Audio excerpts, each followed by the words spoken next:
Hi everyone, hope you're well. Today's video is all about the serve. So in my opinion, the most important video, because as you all know, I feel that the serve is the most important shot.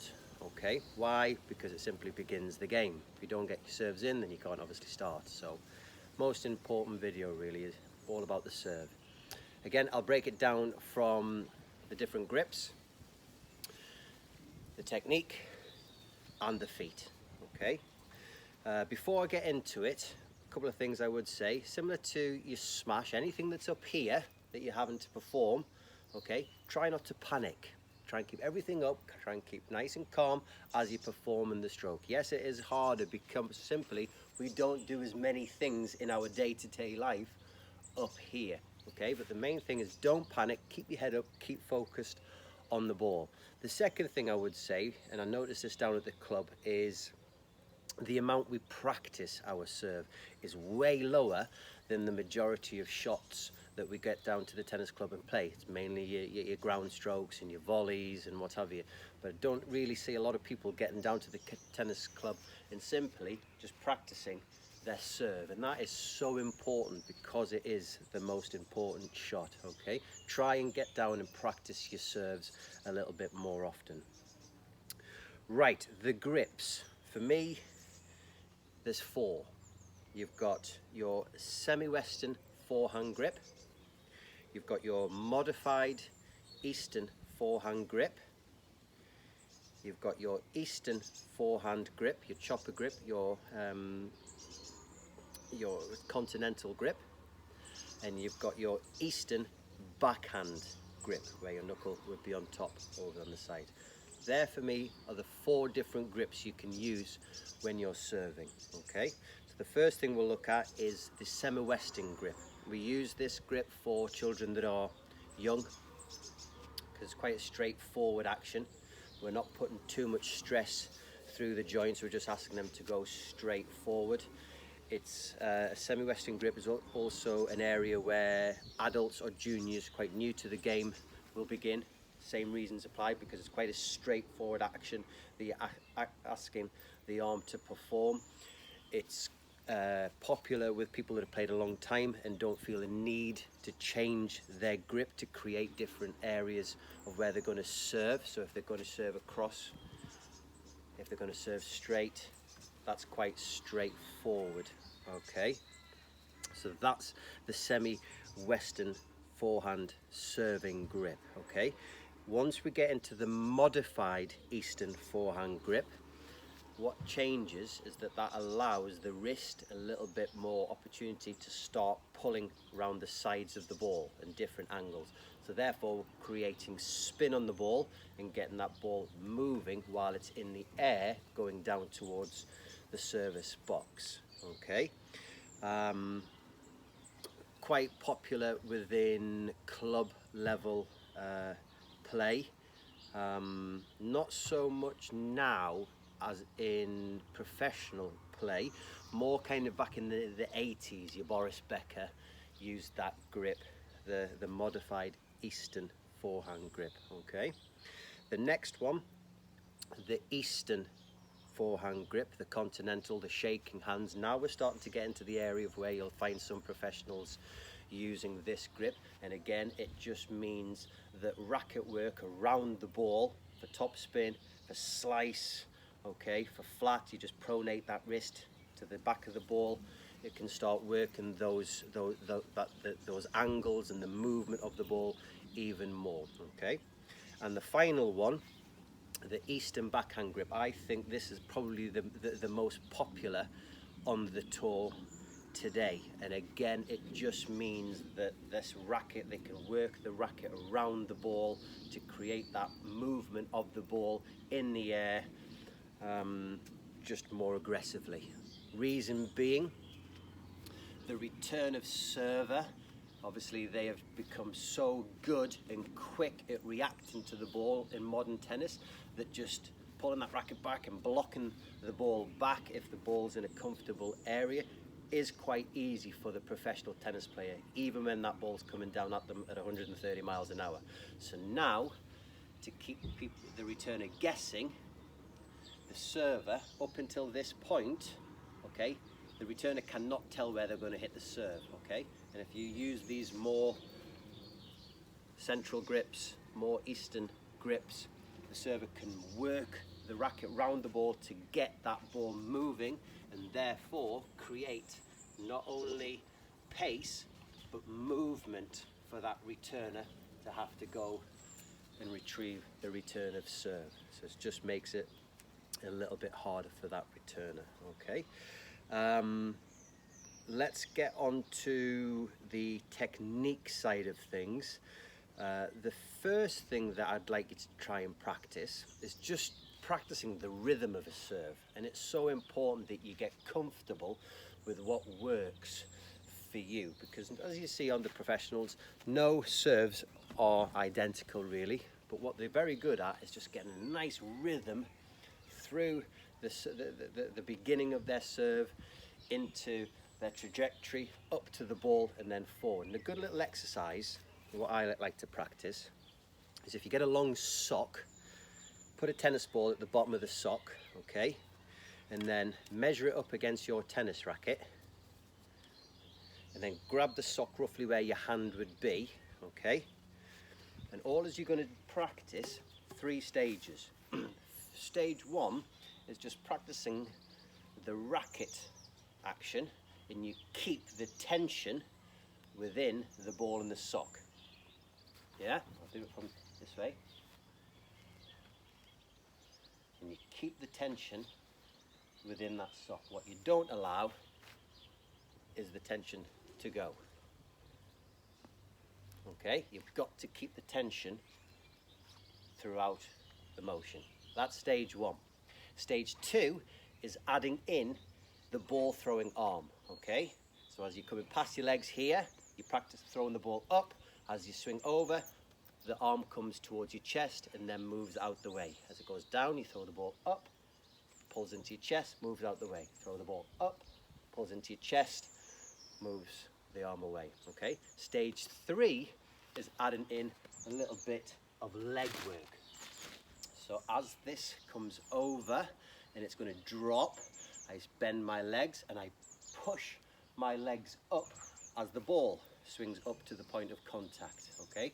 The reason why I try and encourage a little bit of leg bend to push is because you need momentum of you going up and forwards to that point of contact. So then you should be falling over the baseline as you strike your serve, okay? So stage 3, push up, movement forward.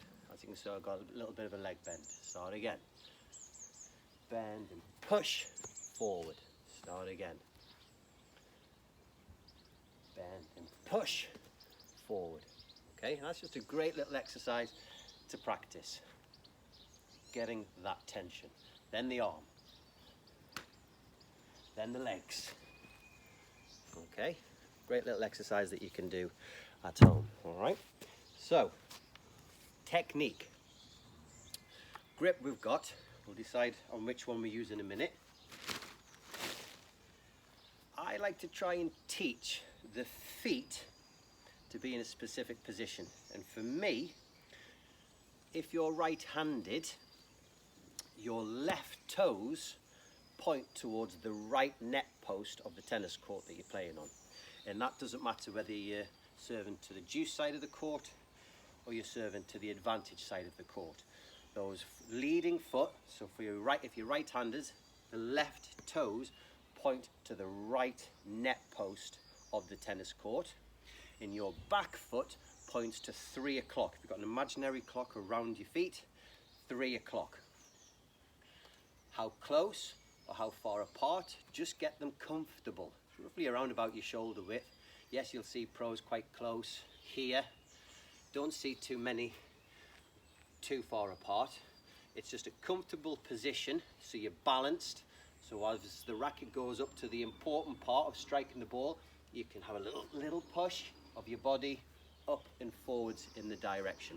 Left-handers, your leading foot, which is your right toes, point to the left net post.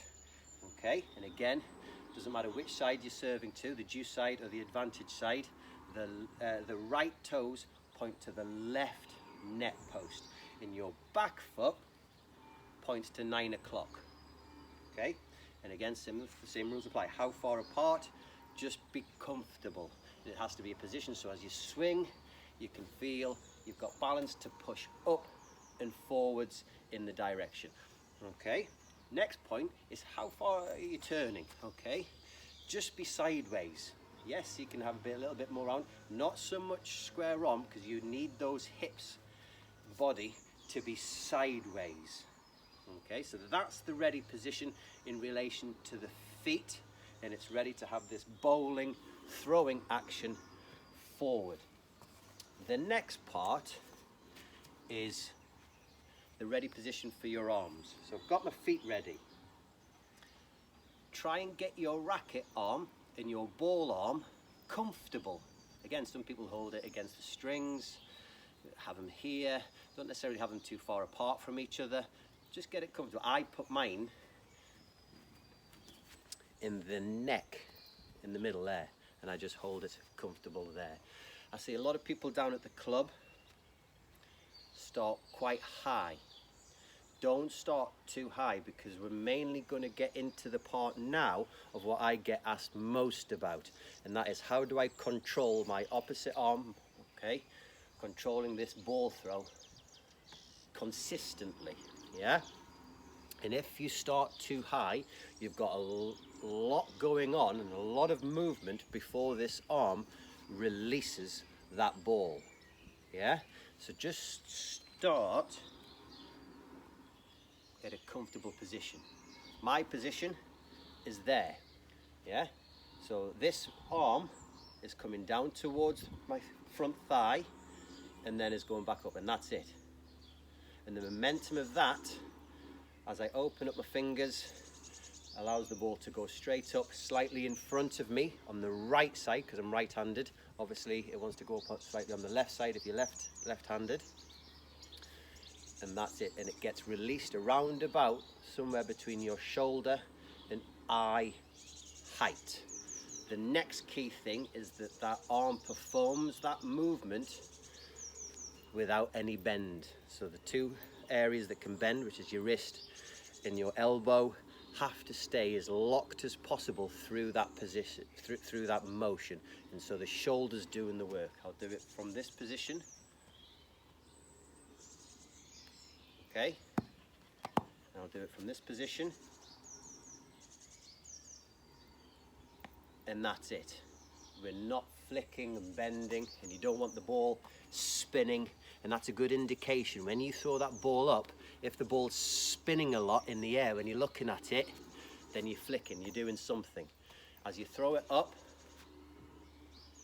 the ball shouldn't be moving that much. Okay, it should be kind of just hovering there, and that tells you you're not spinning the ball out of your hand when you go to throw it up. Okay, so that's your opposite arm. Then we're into what the racket arm's doing. You've released the ball's on the way up. The racket arm continues coming up until it gets into this trophy area, yeah, that we talked about in the smash. Gone are the days of us teaching you to get that, to bend and scratch your back. We don't do that anymore. We don't do this position anymore. What happens is as you come up into this trophy position, immediately the elbow of the racket arm starts coming forward, and as that happens, the forearm bends. Okay? From here, as I start driving, that's when the forearm bends. And it gets to that point where the butt of the racket is facing forwards down the court. Watch that again. It's coming up, I start bending it, and that's when that forearm bends. Yeah? At this point, it then really depends on the grip that you use. So, for example, if you use the semi-western forehand grip, as you're bending, you're driving that racket to that highest point possible with the goal of making contact with the strings above center. Not too high, just above center. And your goal is to have reached up to your highest stretch possible. And then from there, you're just trying to drive the racket in a straight line forward and through the stroke, through the ball. Okay, so if I want to aim that a little bit more cross, I would be lining myself up here. If I want to try and go a little bit straighter down the middle, here. And then you would just follow through past your opposite leg. Semi-Western forehand grip. Modified Eastern backhand, that when we're into this area starts getting decisions with regards to what you do with the racket head. Okay, so if you want to hit a flat serve, as this is coming forward, you have to pronate that wrist, open it up until the strings are hitting the back of the ball.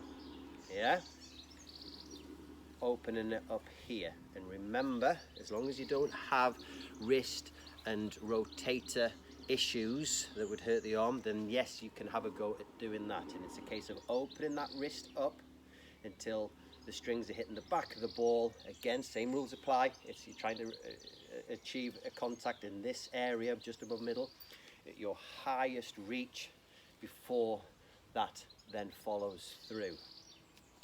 Using those grips then allows you to hit different spins on the ball. So if you want to slice the ball with, you know, again, like I said, all of three of these grips allow you to do it. It's just to what extreme. You have to practice closing the racket face and rotating the racket around the ball as you perform the stroke. Okay, so if I want to hit it flat, remember I'm pronating the wrist until the strings are hitting the very back of the ball. I want to slice the ball and put curve on it. As I'm coming up, I'm going to keep that racket face slightly closed, and I'm going to push the racket around the ball a bit more before I follow through. All the follow throughs, all these principles are all the same. It's just what the racket's doing when it's up here that can be different. Okay, so flat, completely open, follow through. Slice, rotate the racket around the slightly outside of the ball, follow through. Practice will help you decide how much. Yes, you can't open the racket face and hit the complete side of the ball. You're just going to spin it off. It's again, yeah? The back of the ball, that'll be flat. Literally there, that'll put the slice and take the ball out wide, okay, for slice.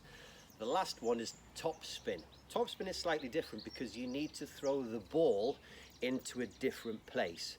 So instead of it being slightly in front, and slightly on the right if you're right-handed, slightly on the left if you're left-handed, you need more of a twist, and then you need to throw the ball slightly behind your head. That's the first point, and then you need to let the ball drop a little bit more so you can create the brushing up effect, as you know is what's required to create a topspin shot. So that ball's dropping a little bit more, and I'm going to get the racket head brushing up the back of the ball before I would come round. The topspin serve's often used for a second serve because it creates more height over the net to clear the net, but then the topspin bit brings the ball back down to land inside the service box. Okay. The last point I want to talk about before I show you some demonstrations is power. Okay, power is mainly created by, first of all, the fluidity of your serve, everything being nice and fluid through, but it's also the slingshot effect of this arm as that elbow drops, as the elbow comes forward, that forearm drops, then immediately that forearm snaps the racket back up at the ball. It's from here, it's that action, that slingshot effect, bang bang, okay, that helps create the maximum racket head speed you can personally create to go up at the ball. Don't ever forget that you have to be able to do that under control. You don't want to start swinging that racket up at the ball as fast as you can, but it means that your body and head and everything's moving. Obviously, number one rule, we've got to hit this and we've got to get it in, yeah? So it's a case of, from here, legs I'm going to push off my legs, and then I create the maximum racket head whip whoosh up at the ball. You can hear it as I swing. Watch that again. I'll do it facing you here before I follow through. And it's however much whoosh you can create, keeping all this still, that helps you create the pace. So what I'd like to finish on, I'll just give you a few examples that you can actually watch and see. Okay, so I use the more modern grips so I can create that spin and that movement around the ball. And say I was positioned here and I want to work that racket around the ball to create some slice from here, yeah? Obviously it'd be all in one motion in a full serve, but from here I would push the racket around the ball. Watch that one more time. So from here into here, I would push the racket around the ball, okay? If I want to open up the wrist and hit a flat serve, same grip, nothing changes. From here, I'm going to open the wrist up and then follow through around the ball. Watch that again. From here, I open the wrist up and follow through. Okay. If I want to hit top spin, a good way for me to demonstrate this is actually for me to get on my knees. And I'll come down. I'm going to turn more. The ball throw is going to come over my head, and I'm going to brush up the back of the ball. So I'm letting that ball drop a little bit more. I've come down, I've come up, I've turned, I throw the ball more over my head, and then I'm brushing up the back of the ball. Okay, so that's the serve. You need to get out there and practice, practice, practice. Quick recap. If you're more rounded, okay, line your body up with where you want to serve and just get everything going up and straight forward in the direction. Think about what we talked about in the stance. Everything's nice and tall. Be proud, be tall. Okay, everything's straight. If you're more modified Eastern or full Eastern round to your backhand area, you can afford to create those turns, okay, and create that movement of ball in the air. So go out and practice. One couple of little tips.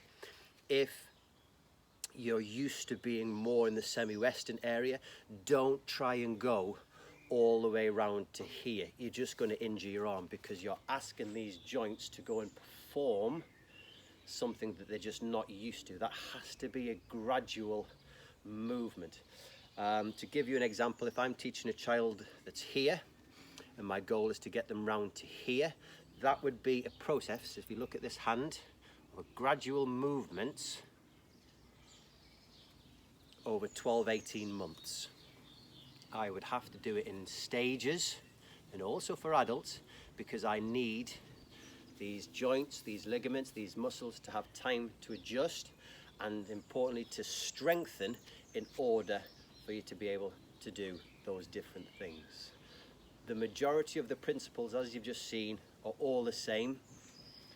You need a good base, you need a good platform ready. The important part, you need a controlled ball throw that is good enough and high enough in order to transfer you up and forwards in the direction that you're serving. As we know, it's a throwing bowling action forwards, okay? And then you just need to practice through this hitting area how you get and work on controlling the movement of the ball, so you can control it out wide to your opponent's forehand, you can control it into their body, you can control it to their backhand, and different ways of being able to do that. So I hope that's helped in relation to the serve. Can't emphasize enough the importance of practicing it.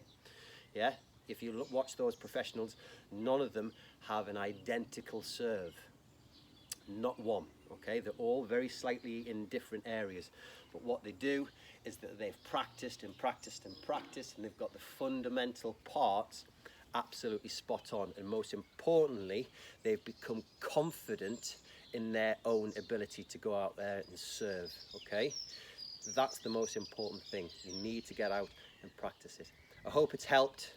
Any questions, drop me a line. Thanks, bye.